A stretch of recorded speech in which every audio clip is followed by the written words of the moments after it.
Hi everyone, it's Angela from Cakeangel, and today I'm going to show you how to roll and cut cookie dough. And for this I'm going to use some parchment paper, paint sticks and a rolling pin. And here you can see I have two different types of paint sticks that I picked up from my local hardware store. The top one is about 3/8 of an inch in depth, and the thinner ones will give you about the same if you stack them. So depending on which type you can get from your hardware store and how thick you like your cookies to be, when you're using them, just make sure that the sides are the same depth, and then you want to put them either side of your parchment paper.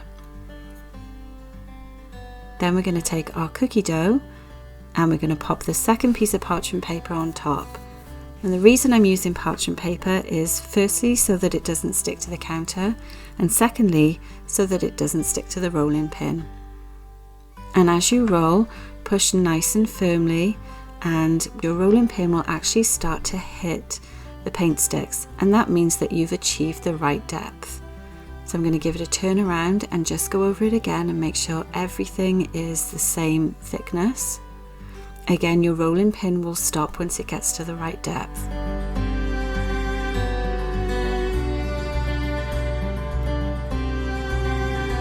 Okay, so let's take a closer look at the dough, and you can see it's the same thickness all the way across, and it just shows that the paint sticks are a really useful tool if you don't have a rolling pin with guide rings. So next I'm going to show you how to cut my cookies.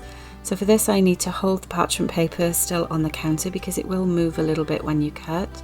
And then I just like to shake that cutter back and forth to make sure I get really clean lines when I'm cutting, especially when I'm using plastic cutters, as they don't tend to give as clean a line as metal cookie cutters.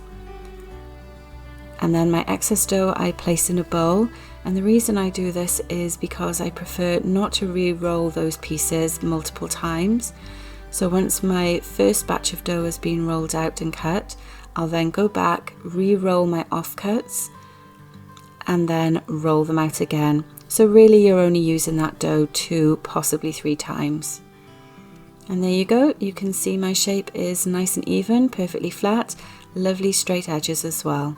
Hope that's been helpful. Thanks for watching.